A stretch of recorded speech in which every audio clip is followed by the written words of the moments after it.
Today, I've put together some of the most tragic caving disasters I've covered on this channel so far. Make sure to hit the subscribe button to see more documentaries like these. The mountains of North Georgia are one of the most beloved and recognizable landscapes in the American South. Less known, however, is another natural phenomena that also appears here: caves. There are over 500 caves in Georgia, many of which can be found and explored in its northern mountainous region. The deepest and most intimidating of them all, however, is Ellison's Cave. As we're about to see, entering this cave is uniquely dangerous. And in the tragic case of two students from the University of Florida, it can even bring our worst nightmares to reality. Ellison's Cave is located on Pigeon Mountain, a remote summit about an hour's drive south of Chattanooga, Tennessee. The cave is definitely not a roadside attraction. To reach it, you have to drive way out into seriously rural territory, with only a few dirt roads and nothing to see but Georgia pines and thick shrubbery all around. Then, you have a considerable distance to travel on foot before you reach the mouth of the cave, more than 2,600 feet above sea level. There is one major reason why this cave is different from the rest of its neighbors. That reason is fantastic. Fantastic is the name of the deepest cave drop in the continental US, and it is inside Ellison's Cave.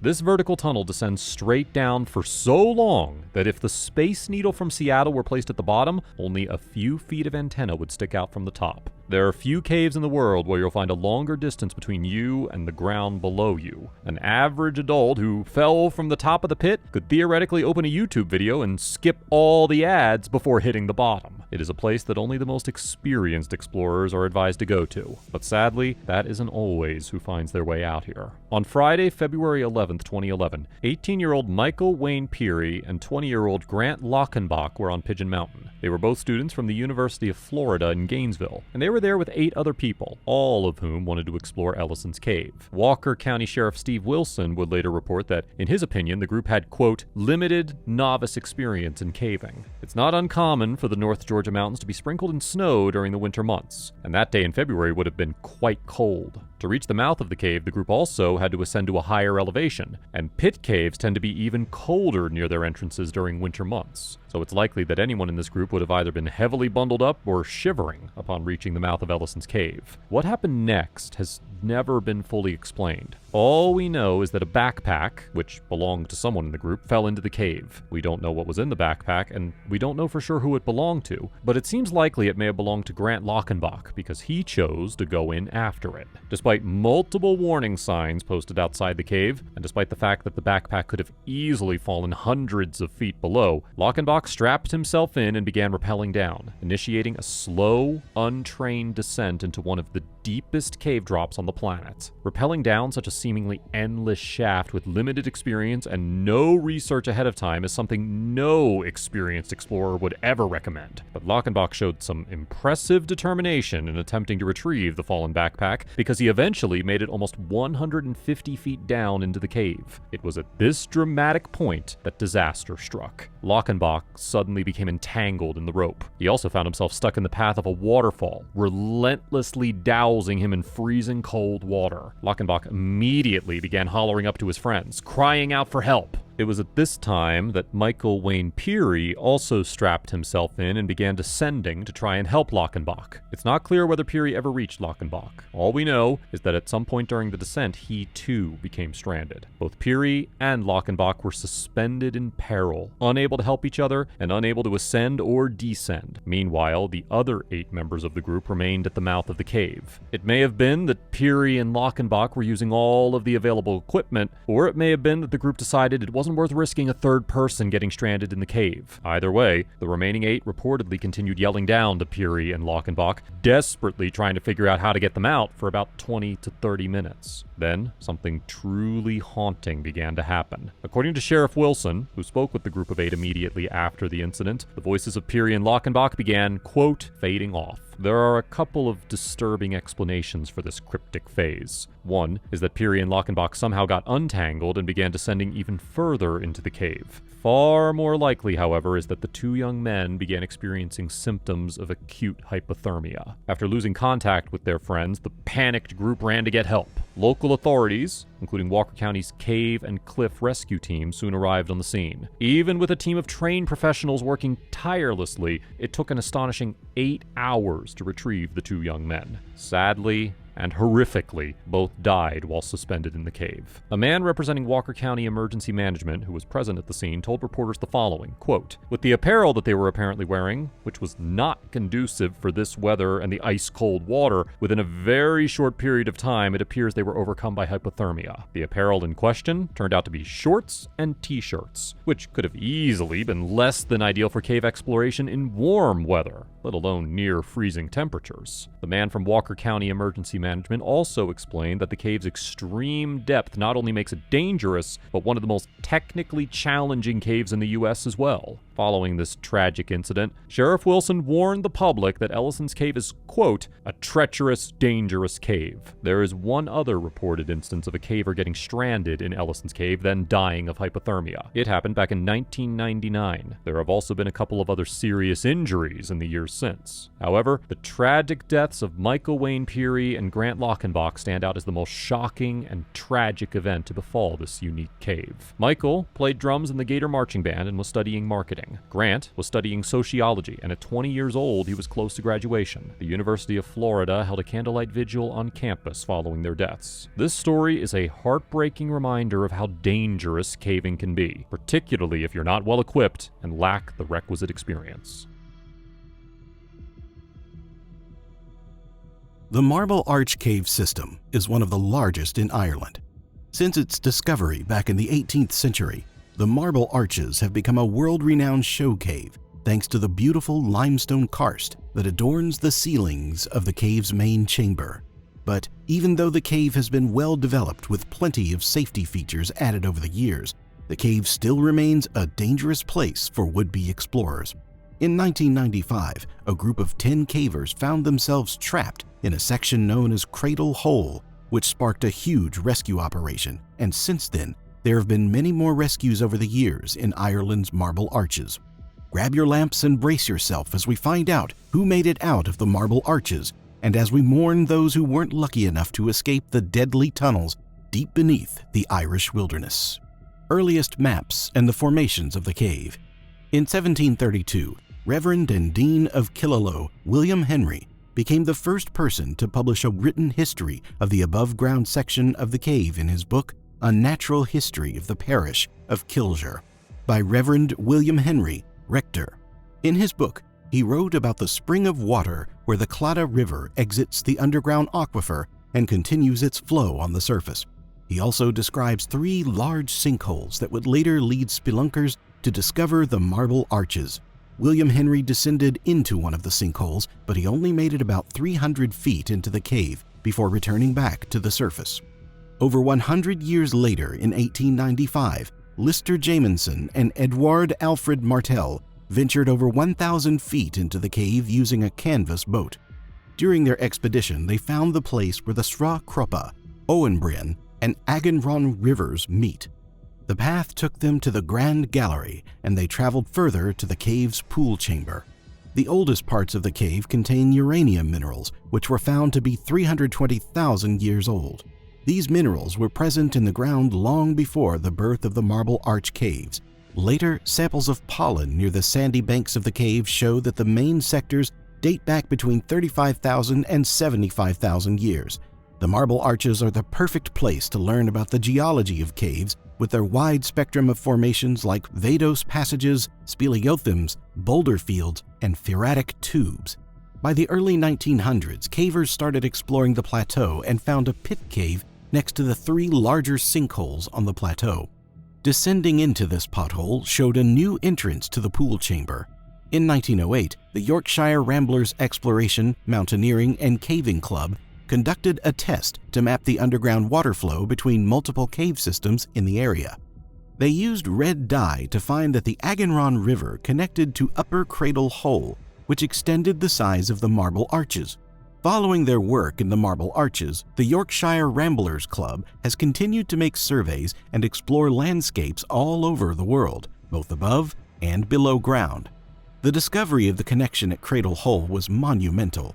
Cradle Hole itself was a natural wonder, and it would become one of the most defining parts of the Marble Arches caves. Cradle Hole is 492 feet by 328 feet doline that's divided into an upper and lower portion by various sumps. Lower Cradle Hole has a triple-layered series of passages that connects to the main chamber with numerous hidden passages which connect to Upper Cradle via a 524-foot-long underwater passage. The Cradle Hole area is a destination for cave divers who can explore the cave's various sumps, but only skilled divers should attempt the feat, since the water is cold and heavy rainfalls can froth the river, leading to dangerous currents and low visibility. Cradle Hole's challenging terrain and alluring experience would become the site of the first major incident in the history of the Marble Arches. Decades after the connection to Cradle Hole was discovered, in 1995, a group of 10 explorers ventured into Lower Cradle Hole. The group was part of the caving team from the Dublin Institute of Technology. The team entered the cave at 1 p.m. on Saturday, January 15th. They were trying to reach the Grand Gallery of the Marble Arch Cave when suddenly rainfall filled the underground sumps. The rush of water created a strong undertow that dragged 2 members of the team underwater in a section known as a duck, a low-level tunnel. One of the cavers who noticed the missing members was part of the Irish Cave Rescue Organization, or ICRO. The ICRO is a team of members that's over 100 members strong. The ICRO provide rescue services and first aid training across the Republic of Ireland, Northern Ireland, and the UK. The ICRO officials searched the area but couldn't locate the 2 missing cavers. The duck, where the 2 explorers fell, had a current that flowed into the chamber at the Marble Arches, so there was hope that they might make it through. But as time passed, it became clear that they were unable to navigate in the swirling water. Rescue divers were dispatched downstream at the Grand Gallery to swim through the ducks from the other direction where they discovered the bodies of the 2 missing explorers. But the tragedy didn't end there. Shortly after they found the 2 college spelunkers, another member was reported missing. The team frantically spread out to search through all available ducts and flooded passageways, but they were unable to locate the 3rd person. In response, the ICRO called in backup, and the RUC Mountain Rescue Team was also dispatched. To aid in the search, the Royal Air Force scrambled a helicopter to search the sinkholes and other exits. The storm continued to worsen, and the search was called off for the night. After the flooding subsided, they found the body of the 3rd caver almost 100 feet downstream from the ducts they were searching in. The Cradle Hole tragically claimed the lives of 21-year-old Conleth Cormican, 20-year-old Philip Marshall, and 22-year-old Brian Patrick Kennedy. The entrance to the ducts where the men perished have since been grated shut, and a memorial plaque was placed in their honor. Even more rescue operations. The 1995 Cradle Hole incident may have been the most famous attempted rescue operation in the history of the Marble Arches, but the cave and its surrounding system continues to be the site of rescues over the years. In 2009, a Polish caver and resident of Ireland was exploring in the Pulpruglish Cave near the popular entrance to the Marble Arches. He was 250 feet below the surface when he found himself trapped in the cave's cold, dark catacombs after a tunnel partially collapsed. Thankfully, his 2 caving partners were free to call for help. The ICRO and the Police Service of Northern Ireland were dispatched with drills to free him. The drills weren't getting the job done, so they brought in explosives to blast apart the wreckage. It took the team 20 hours, but they reached the Polish caver, who was rattled but unharmed. On a Friday evening in December of 2014, 2 men were visiting the Marble Arches when they wandered off the beaten path. They climbed up the rocky cliffs above the visitor site where they went missing. The Northern Ireland Ambulance Service and the Northwest Mountain Rescue were dispatched alongside traditional rescue crews. News outlets sounded the alarm of the missing men, and above ground, a raging blizzard disrupted the rescue effort.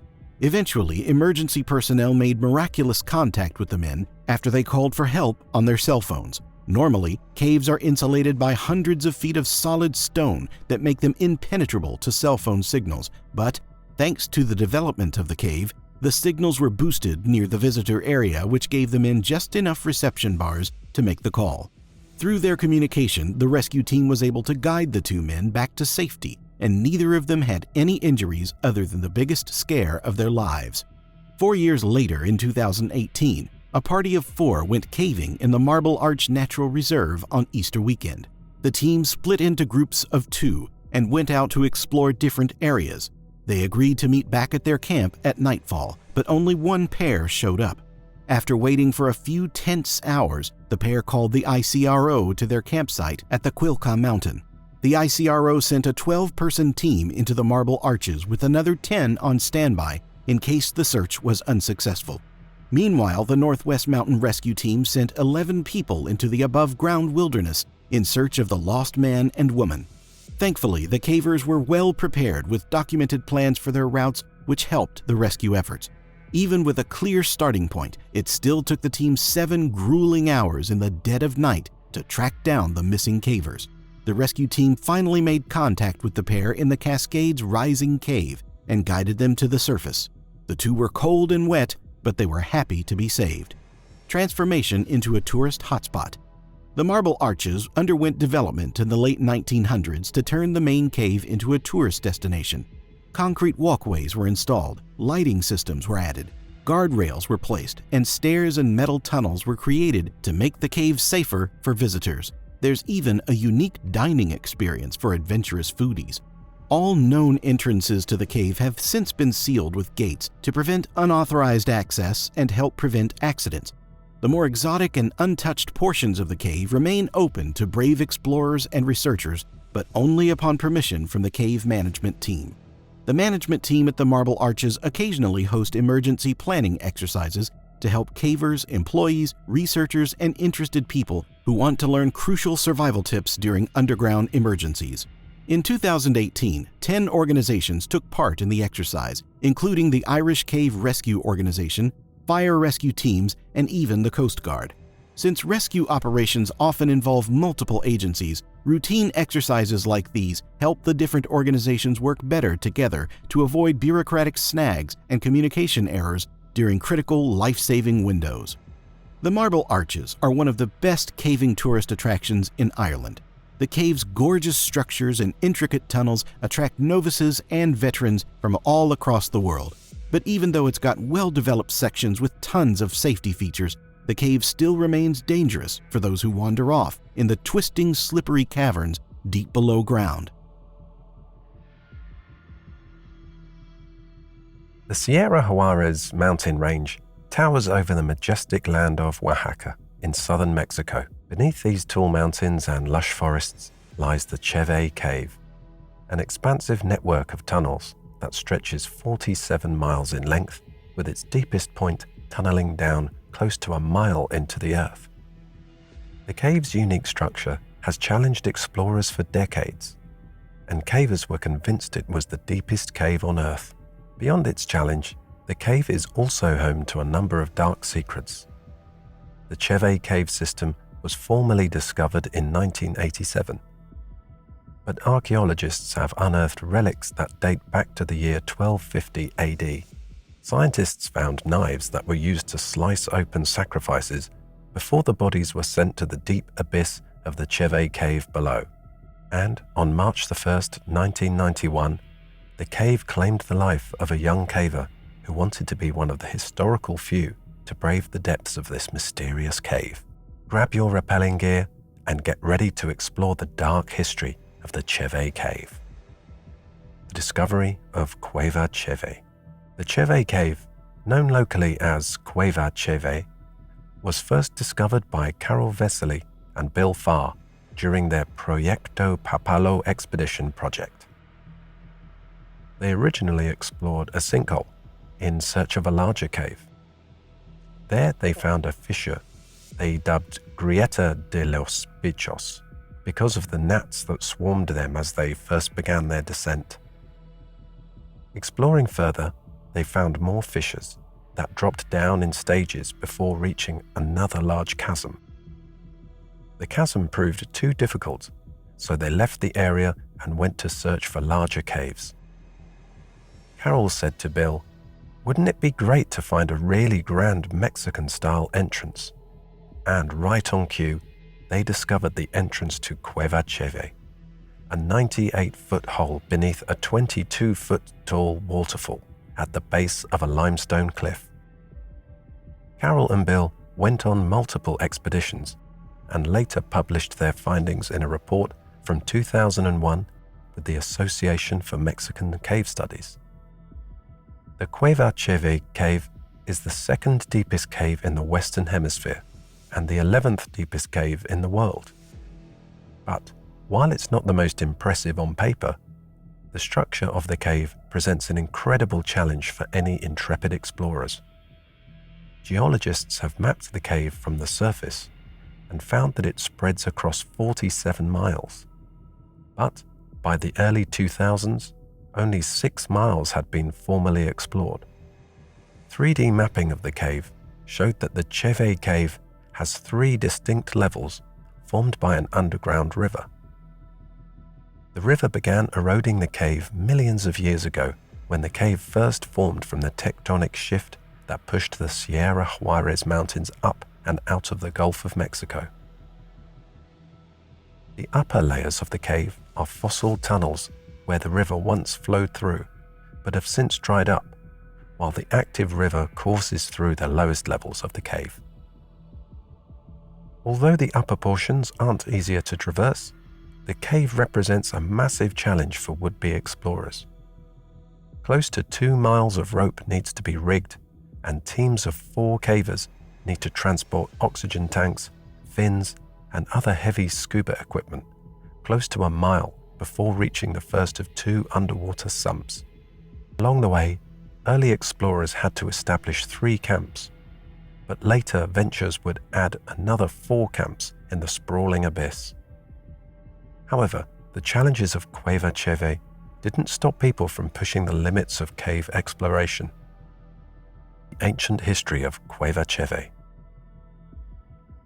In 1988, a fossil site was discovered near Camp 2. The American archaeologist Janet Fitzsimmons led a team alongside the Oaxaca division of the Mexican National Institute of Anthropology and History. Together, they created the Cheve Archaeological Project, which helped map the upper portions of the cave. The team discovered that Cueva Cheve was used for ceremonial sacrifices by the Yucatec people of Oaxaca. The Yucatec worship a deity known as the Lord of the Hill, or Señor del Cerro, who they believe resides in Cueva Cheve. They believed the ancient Yucatec would partake in bloodletting ceremonies to appease the Lord of the Hill and send sacrifices into the mouth of the cave. Fitzsimmons and her team discovered volcanic glass or obsidian sacrificial knives that were thrown into the cave after the ceremonies, and they found other fossils and artifacts like post-classic era ceramic jars filled with jade beads, wooden masks, and buried human remains. But the most important discovery was a turquoise mosaic tablet. Known as the Cueva Cheve tablet, the artifact is split into 4 sections. One quadrant depicts a battle with warriors in alligator and jaguar helmets holding captives by the hair, while other warriors hold prisoners captive. The lower left section contains a snake and beads that represent a date, while the right side of the tablet was unrecoverable due to water damage. The Yucatec people still exist to this day, with a 2012 census survey estimating the total population at around 13,000 people. Fatal accident in Cueva Cheve. On March 1st, 1991, one ambitious caver lost his life in the Cheve cave. A team of explorers ventured into the cave led by 3 veterans: Bill Stone, Matt Oliphant, and Don Coons. They wanted to prove that Cueva Cheve was the deepest cave on the planet after archaeological teams had given up during their exploration some years prior. The new team had been underground for over a week, and they had also reached their limit, a 4,000-foot vertical shaft that was 7 miles from the cave's entrance. While the veterans tried to tackle this new challenge, Christopher Yeager and Peter Haberland were just entering the cave. Peter was an advanced caver, but Chris had only been exploring caves for 2 years. Cueva Cheve proved challenging even for the veterans, so Chris was bold to attempt the venture. The team nicknamed him the Kid, and he got a 30-minute lecture about the safety of the cave. Learn the routes in smaller sections. Carry only light gear at first. Don't explore alone. And stay underground for short periods of time until the body can adapt. Chris started to struggle almost immediately by making a critical mistake. The two most important pieces of gear are lights and a rappel rack, which allows climbers to descend the long vertical shafts of the cave. Chris failed to secure his rappel rack to his harness, and he dropped it. This should have been a clear warning. Get out and try again with more experience. But somehow, Chris and Peter managed to locate the lost rappel rack, and they continued the descent. They immediately experienced another massive red flag when the pair got lost for close to an hour. Peter and Chris relocated the route and spent another 7 hours climbing. Once they reached the next 75-foot vertical drop, Peter went down first and he stood away from the wall in case Chris kicked down any debris. They were only 20 minutes away from Camp 2 and a much-needed rest. Chris only had to switch his rappel harness to the new rope that would reach the bottom of this new area. He made the switch and leaned back to add tension, but his harness disconnected from the rappel rack that was still connected to the rope. Peter felt a sudden wind blow past him. Chris fell so fast he didn't have time to scream. Peter turned to find Chris with a broken leg and no pulse. Peter went to the camp to get assistance. The team returned and attempted CPR, but it was too late. Chris's girlfriend, Tina Shirk, learned of the accident shortly after because she was just minutes away on the same expedition. Chris Yeager was buried in a passage close to the shaft where he fell. A year later, a team of Chris's friends returned to Cueva Cheve and brought his remains to the surface to be properly buried near his family home in Indiana.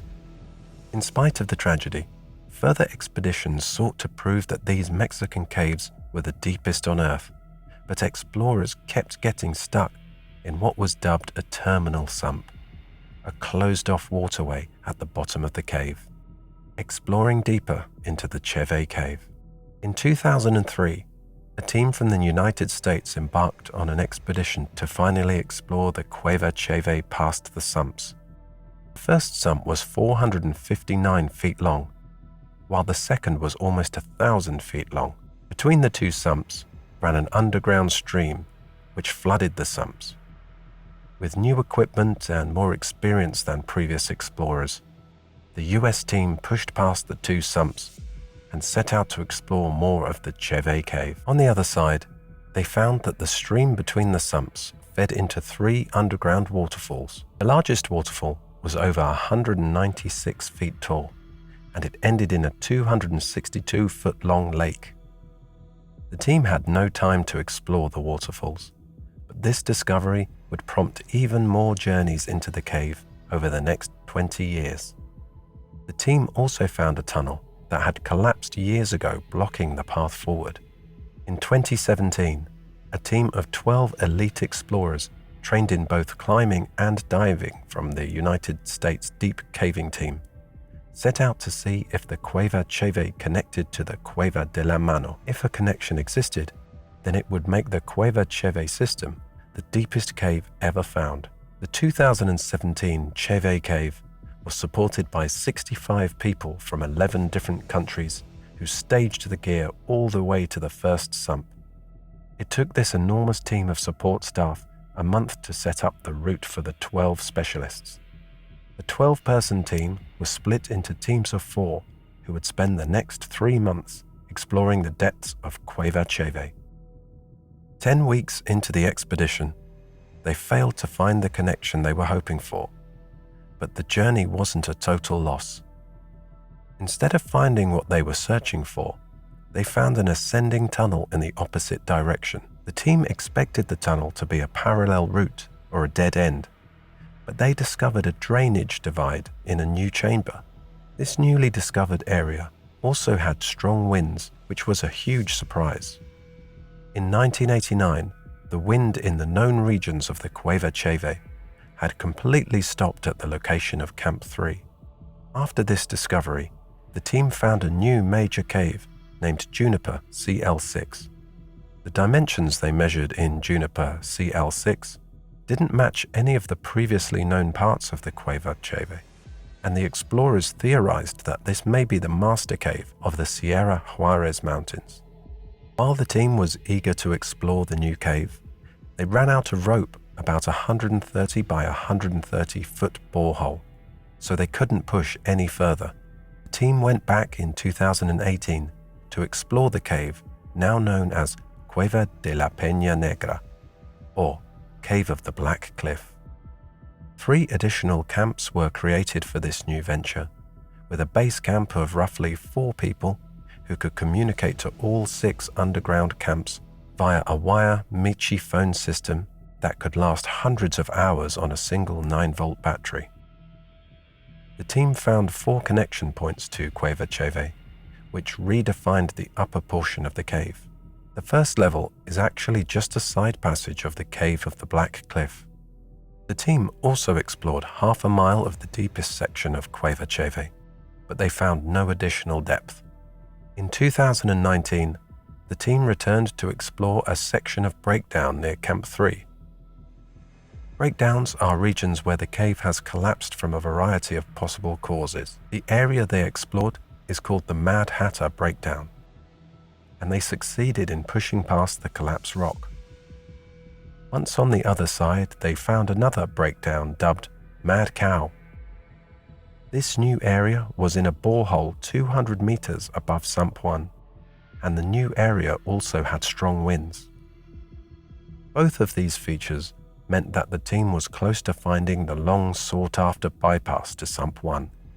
The team returned in 2021 and succeeded in pushing past Sump 1. They found 13 more miles of unexplored tunnels in Cueva Cheve. The majority of Cueva Cheve consists of vertical passages which are wet and difficult to explore, but the new regions past Sump 1 were mostly horizontal.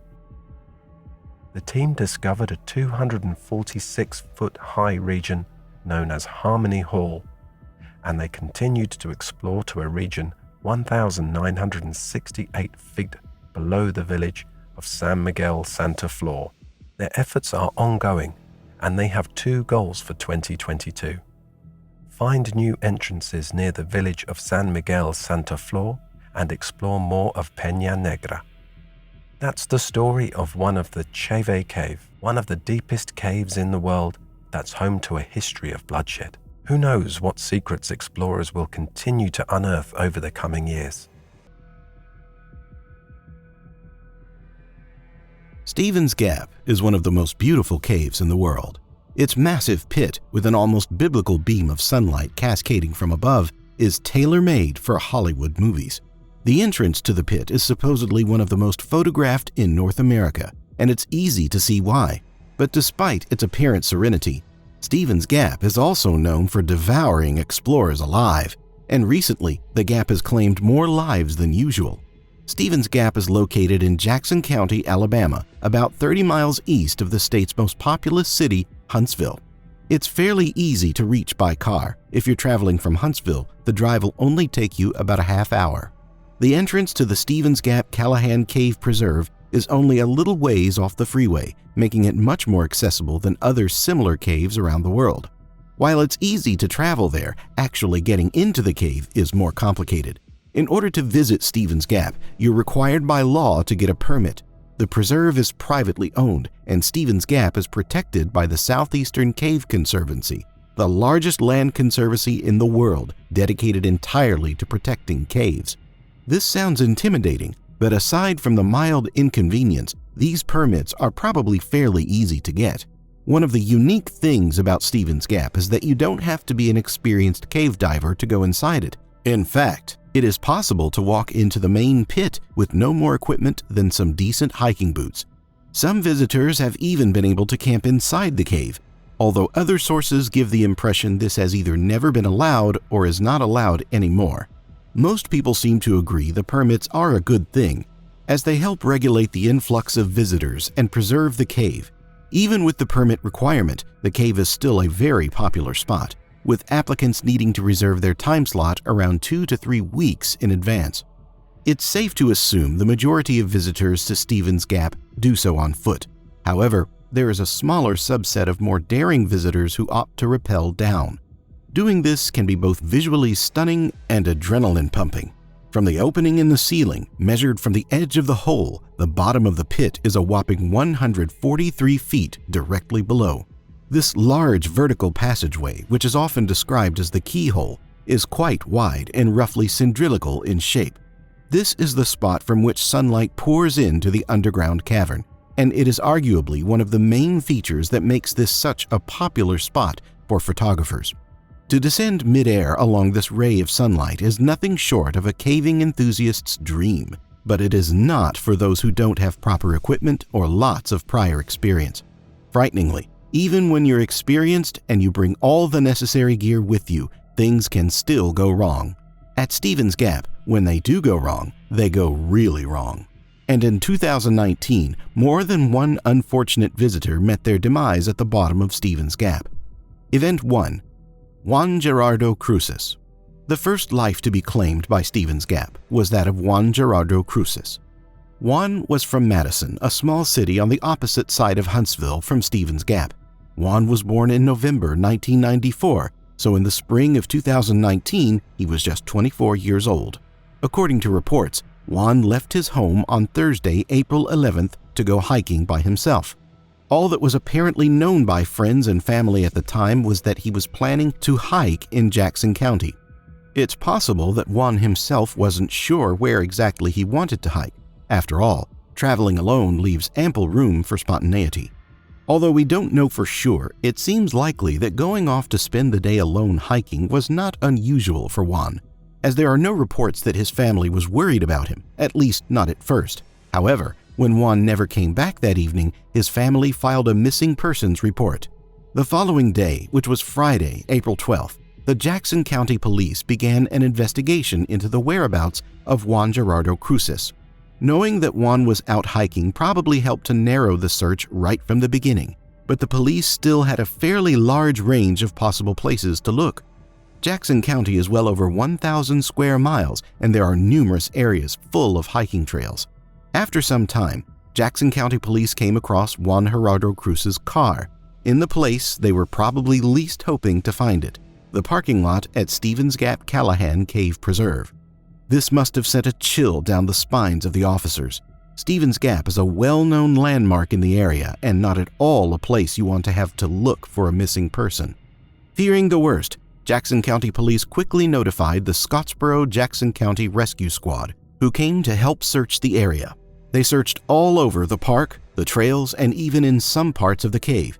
However, due to the obvious need for highly specialized equipment, the crew wasn't able to fully search the cave. Even though they hadn't found any trace of Juan Gerardo Cruces, the crew knew they needed to make absolutely sure that every inch of the cave had been thoroughly covered. Before leaving to continue the search elsewhere, they called the Huntsville Cave Rescue Unit.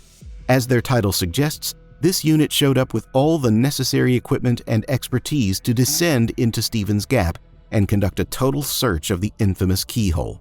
Sadly, against the hopes of everyone on the scene, it was at this point that the body of Juan Gerardo Cruces was found. He had fallen all the way down the 143-foot keyhole to a horrific death at the very bottom. We have only a couple clues as to the state of Juan's body upon discovery. The first is that Jackson County Sheriff Chuck Phillips was able to identify the body as being that of Juan. Considering the type of damage one can imagine a fall like this causing, this is frankly amazing, although we don't exactly know how Sheriff Phillips was able to make the identification. The second is that officials chose not to order an autopsy. So while Juan Gerardo Cruces was still recognizable, the fact that he had fallen and been killed was so obvious to those at the scene that they felt no need to investigate any further. Aftermath of event number 1. Even if the causes of death, in the most immediate sense, was crystal clear, there are still many questions that should have been raised. Why was a hiker going anywhere near the opening to Stevens Gap in the first place? As I mentioned earlier, Stevens Gap is unique in that there is a walkable path to get inside the cave from another entry point. How is it nobody saw or heard anything? This is a popular cave. Visitors come and go every day, and some apparently even camp overnight. A person falling down the 140-foot keyhole and landing at the bottom seems like just about the most noticeable thing that could possibly happen inside Stevens Gap, and yet there are no witnesses. Was the cave empty? Did Juan fall in the middle of the night? Also, why was he there in the middle of the night?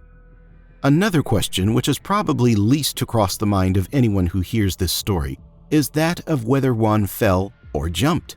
I can't speculate on this because I don't know Juan and haven't spoken to anyone from his family or friend group. However, I can tell you that, assuming they were doing the jobs diligently, Jackson County Police would have absolutely considered this possibility and pursued it, and they ruled Juan's death an accident. Even then, there's still a sense that not every question has been answered with this story. How did Juan accidentally fall into one of the most famous landmarks in the county, especially if he was an experienced hiker who was familiar with the nature in the area? In the end, Juan tragically took most of the answers to the bottom of Stevens Gap with him. Event number 2, Philip Whitehead. Juan Gerardo Cruces would not turn out to be the only person claimed by Stevens Gap in 2019. Just a few months later, a young man named Philip Whitehead was visiting Jackson County on vacation. Whitehead was from Florida. He was also serving in the military at the time and was stationed at Fort Campbell, which is about 3 hours north of Jackson County. One of the items on Whitehead's itinerary was visiting Stevens Cave with one of his friends. Being an adventure-seeking young man, Whitehead wanted to try rappelling down the infamous keyhole. It's not clear what level of experience he had with rappelling, although his being in the military probably increases the likelihood that he had some experience and certainly increases the likelihood that he was at least in good overall physical condition. His friend, however, was definitely experienced with rappelling. In fact, multiple reports say that his friend had actually rappelled down Stevens Gap more than once before. Going to the cave, the two brought plenty of equipment. I would also assume that they acquired the necessary permits, although we don't know this for sure, and as we'll see later, we have at least some reason to doubt it. The descent started out like any other. The two harnessed themselves in, checked, double-checked, gave themselves the green light, and stepped over the edge. I doubt they went at the same time, even though it is possible they did. Given that they probably didn't, I would guess that Philip Whitehead went first. It would make some sense, as his more experienced friend could provide more guidance in the very beginning of his descent if he needed it. But the main reason I'm guessing this is because Philip's friend is still alive. Disaster struck Philip at some point as he was making his long and spacious descent through the sunlit vertical tunnel. Multiple reports, which one assumes rely on the testimony of Philip's friend and maybe other witnesses as well, state that a loud pop was heard. Officials would later speculate that this pop could have been the sound of the rope snapping or the breaking of the metal carabiner which attached Philip to the rope. Either way, it was quite literally the worst thing that could have happened. Philip's gradual descent was immediately transformed into a total freefall. Even more tragically, his friend was powerless to help as he watched his friend plummet to his inevitable death. Once again, the Huntsville Cave Rescue Unit was called to duty. They were able to recover the lifeless body of Philip Whitehead, who became the second young man in just a few months to have his life tragically cut short at Stevens Gap. Aftermath of event number 2. This was enough to inspire a significant public effort on the part of local officials to try and educate the public and encourage safer behavior. Brian Bailey, the chief of operations for the Huntsville Cave Rescue Unit, made the following public statement shortly after Philip Whitehead's death. If you plan on visiting the site, go to the Southeastern Cave Conservancy website and get a permit. Stay on the marked trails and stay away from the edge of the pit. Use good common sense. This statement seems to imply that neither Philip Whitehead nor Juan Gerardo Cruces had permits and that neither one of them was using good common sense. But is that true? Juan Gerardo Cruces most likely wasn't planning on entering Stevens Gap at all, so the issue of whether or not he had a permit is irrelevant. The opinion of those who worked the case and the available information all seem to suggest that his death was an accident, which could very well have been prevented being more careful, as Bailey suggests. But somehow that doesn't seem like a satisfactory solution. The fact that Juan, a young, fit 24-year-old, accidentally fell down one of the largest and most well-known keyholes in the country is quite odd, and we don't really know how it happened, because as far as we know, no one was there to witness it. As for Philip Whitehead, we have no reason to doubt that he and his friend both acquired the necessary permits, other than Brian Bailey seemingly implying that they didn't, and that if they had, somehow that would have prevented the tragedy. Whitehead was a young military man who brought an experienced friend and the necessary equipment. It would be strange if, despite all this thoughtful preparation, they both somehow neglected the legally required permits that one would assume they'd have to sneak into the preserve without. Final thoughts. I think the truth is that Brian Bailey, the Huntsville Cave Rescue Unit, and other officials simply don't know what else to do. Encouraging the public to be careful and to make sure they follow all the rules seems like natural reactions to these two successive events. But neither suggestion really addresses anything that either of the victims did wrong. The much darker reality that perhaps no one wants to address is that disasters like these can simply happen without warning. Competent, responsible people who know what they're doing and have done it before can still fall prey to the very thing their experience and precaution are supposed to prevent. All it takes is one slip, one snapped rope, one step too far in the wrong direction. Mammoth Cave is the longest cave system in the world. The cave system spreads out across 52,830 acres at Mammoth Cave National Park in Kentucky, while making it almost double the length of the second longest cave system.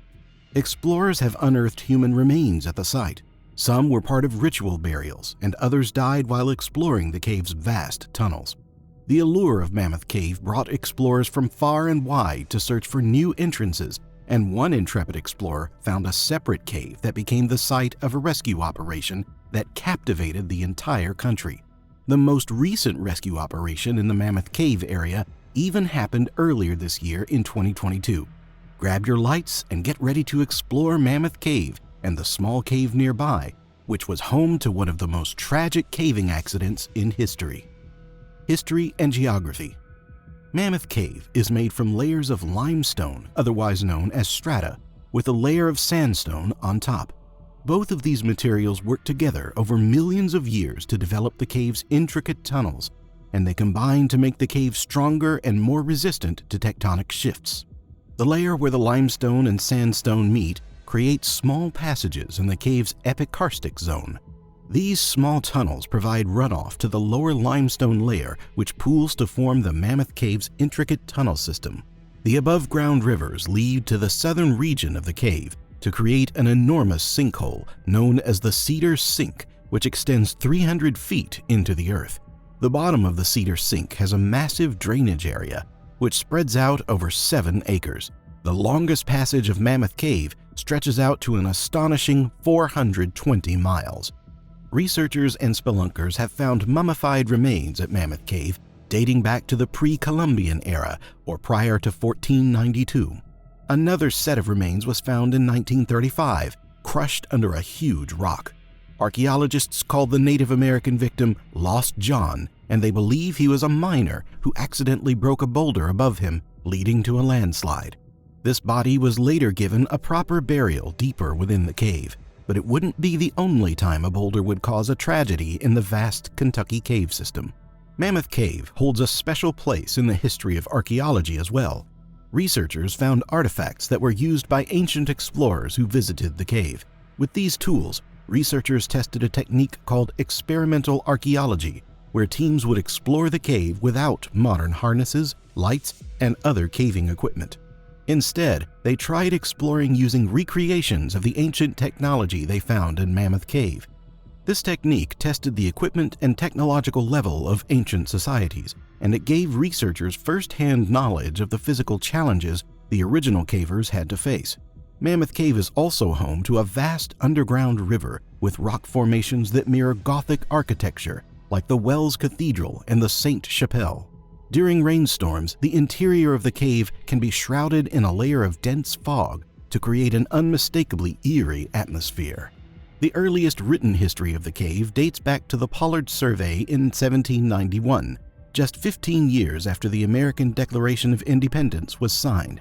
But stories say that the first non-Native American to enter the cave was Francis Houchin or John Houchin, who were hunting a bear that fled into the Mammoth Cave at its entrance by Green River.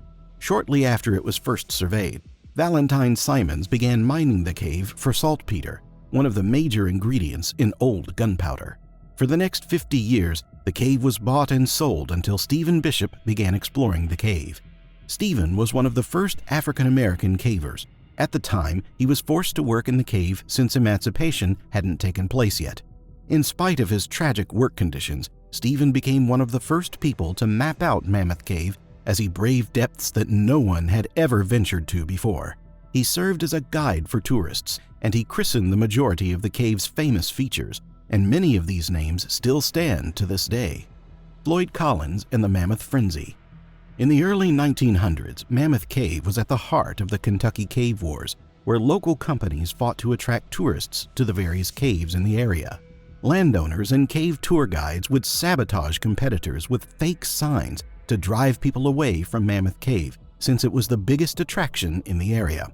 Eventually, the cave became accessible by steamboat, and numerous explorers tried to map out the cave over the next few years until 1925, when Floyd Collins traveled to Mammoth Cave, turning it from a local tourist hotspot to a national news headliner. Floyd Collins was an American caver born on July 20, 1887. He started exploring caves when he was just 6 years old, and he was already well on his way to becoming an entrepreneur. Even at this early age, Floyd was searching for Native American artifacts to sell to tourists who were visiting Mammoth Cave. At 13, Collins discovered his first cave on his family's farm. He named it Donkey's Cave, and he continued to find more caves like the Dosey's Dome Cave. In 1917, Collins excavated a rock breakdown to discover a sinkhole leading to a new cave. He dubbed it the Great Crystal Cave, or the Great Onyx Cave, which is a part of the Flint River Cave system, and it would end up connecting to Mammoth Cave. Since the cave was on his land, his family did their best to turn it into a tourist attraction. The cave was breathtaking, but it was too impractical to be a tourist destination, so Collins searched for another cave that he could show off to get a slice of the revenue from the ongoing Kentucky Cave Wars. Because of Mammoth Cave's huge attraction, Collins wanted to find another entrance to the cave to capitalize on the namesake and win over more customers. A few weeks later, and Collins found a small hole. He dug around it and found that this hole was a cave entrance. He called it Sand Cave and began advertising the cave. Collins spent over 12 hours every day working to excavate a larger pathway to Sand Cave and create his new tourist destination. A new entrance or a coffin? On January 30th, 1925, Collins was crawling through tight, narrow tunnels when he found a grotto chamber. Excited by his discovery, Floyd took extra time exploring the place, and he lost track of how low he was on lamplight.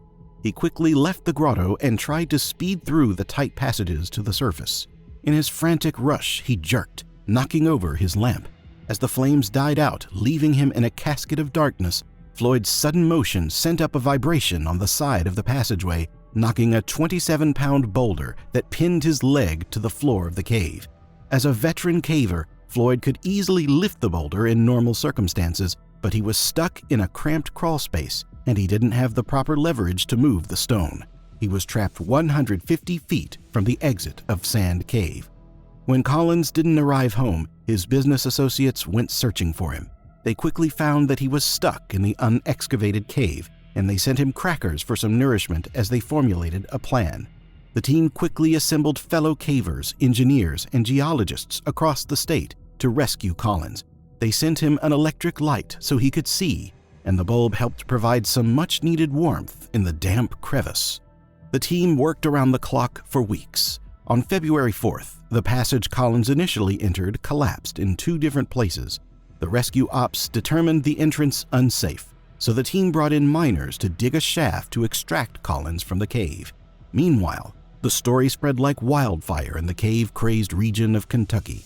Small carts and wagons opened up vending shops near the rescue base, selling beverages, food, and even souvenirs to thousands of spectators hungry for the drama of the trapped caver. Reports quickly spread to national news outlets thanks to the efforts of William Burke Miller, a famous newspaper and radio reporter. Miller was small enough to fit in the partially collapsed entrance to Sand Cave, so he went as far as he could into the most dangerous part of the cave to interview Floyd.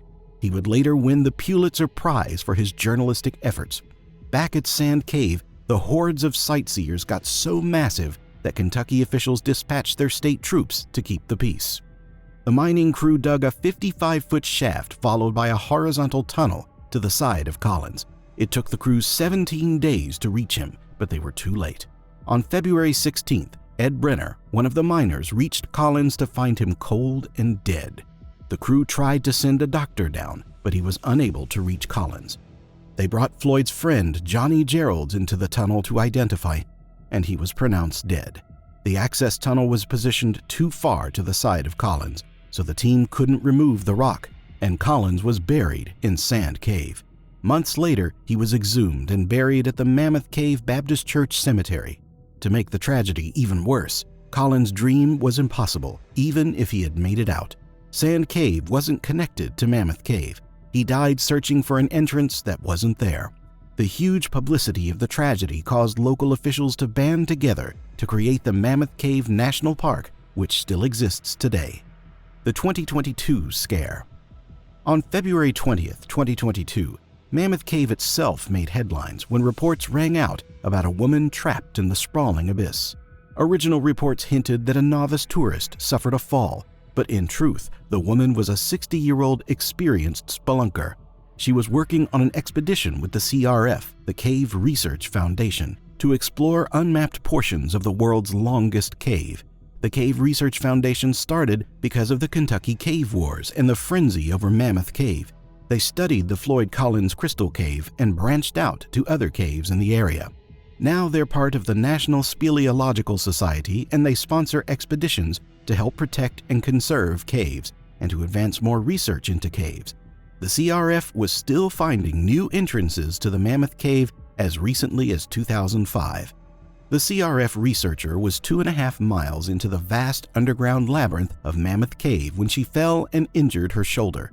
It took emergency medical services and park officials 2.5 hours to traverse the path to her. Luckily, the cave area was still intact, unlike what happened to Collins. Because she was an adept caver, she was actually able to aid in her own rescue. With the help of the team at Mammoth Cave National Park, she was able to walk out of the cave, and she was treated at a local hospital with non-life-threatening injuries. You don't have to be a top-level spelunker to explore Mammoth Cave. The National Park in Kentucky provides tours to Mammoth Cave, which is now a UNESCO World Heritage Site. Some of the tours can last up to 6 hours, and others divert from the well-traveled areas into muddy passages that more closely resembled an untamed cave. That's the dark history of how one man risked everything to find a new entrance to Mammoth Cave on his journey for riches and glory that ended up being his doom. Have you ever been to Mammoth Cave? What cave stories should we cover next? Let us know in the comments section. While you're there, rappel down and hit that like and subscribe button so you don't miss out on our next heart-pounding video.